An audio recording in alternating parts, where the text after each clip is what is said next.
সাজেক ভ্যালিতে লাগা আগুন, ভয়াবহ আগুনে অন্তত ২০০ মানুষ বেকার হয়ে পড়েছেন। পুড়ে যাওয়া ৬৪টি কটেজ, রিসোর্ট, রেস্তোরাঁর মালিক কর্মচারীরা দিশেহারা। ধ্বংসস্তূপের ভেতর থেকে ঘুরে দাঁড়ানোর সংগ্রামে সরকারের সহযোগিতা চাইছেন তারা। রাঙামাটি থেকে ইমতিয়াজ কামাল ইমনের তথ্য ছবি নিয়ে একটি ডেস্ক রিপোর্ট। মেঘের রাজ্য বলে খ্যাতি রাঙামাটির সাজেক ভ্যালির। ২৪ ফেব্রুয়ারি ভয়াবহ অগ্নিকাণ্ডে দেশের জনপ্রিয় এই পর্যটন কেন্দ্রের প্রায় ১/৩ পুড়ে ছাই হয়ে যায়। অন্তত ৬৪টি কটেজ, রিসোর্ট, রেস্তোরাঁ, দোকান ও বসতঘর ধ্বংসস্তূপ। ক্ষয়ক্ষতির পরিমাণ প্রায় ১০০ কোটি টাকা। কেউ মালিক, কেউ কর্মচারী, এমন ২ শতাধিক মানুষ বেকার হয়ে পড়েছেন। বিশেষ করে আয়ের উৎস হারিয়ে কর্মচারীরা দিশেহারা। বেতন টাকা দিয়ে আমরা পড়াশোনা খরচ আমরা পাশাপাশি পড়াশোনা করি, সে টাকা দিয়ে আবার মাঝে মধ্যে আমরা সেই টাকা দিয়ে আমরা পরিবার পোষণ করতে হয়। আমরা এখন হতাশাগ্রস্ত আর কি। এখন আমরা কি করে সময়টা পার করবো, এই সময়টা, এই দুঃসময়টা।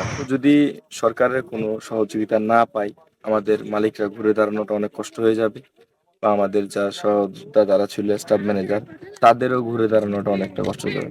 ভিশনের ফুলঝুরি মেগা অফারে ফ্রিজ কিনলেই পাচ্ছেন ১৬ পিসের আকর্ষণীয় গিফট বক্স একদম ফ্রি। পুড়ে যাওয়া প্রতিষ্ঠানগুলো দ্রুত চালু না হলে দীর্ঘমেয়াদী বেকারত্বের আশঙ্কা করছেন অনেকে। সমন্বিত উদ্যোগ নিয়ে সংকট কাটিয়ে ওঠার কথা জানান কটেজ রিসোর্ট মালিক সমিতির এই নেতা। আমাদের ওনার অ্যাসোসিয়েশনের পক্ষ থেকে, প্রশাসনের পক্ষ থেকে কিছুটা সহায়তা দিতে পারি কিনা সেই বিষয়ে আমাদের পরিকল্পনা গ্রহণ করা হয়েছে। জানি না কিভাবে করব, সেটা আমরা সম্মিলিত প্রচেষ্টায় আশা করি করতে পারবো। ক্ষতিগ্রস্তদের আবার কাজে ফেরাতে প্রয়োজন সরকারি সহায়তা। পুনর্বাসনে সহযোগিতার কথা ভাবছে প্রশাসন। দ্রুত একটা কর্মসংস্থান একটা ব্যবস্থা করা যায় এবং তাদেরকে যদি কোনো ধরনের আর্থিক প্রণোদনা দেওয়া যায়, সেক্ষেত্রে আমরা ঊর্ধ্বতন কর্তৃপক্ষের সাথে কথা বলে আমরা সিদ্ধান্ত নিব। সৌন্দর্যের নীলাভূমি সাজেক আবার স্বরূপে ফিরবে। পর্যটকদের আগমন ও অতিথি আপ্যায়নে মুখর হয়ে উঠবে সাজেক ভ্যালি। প্রত্যাশা সবার।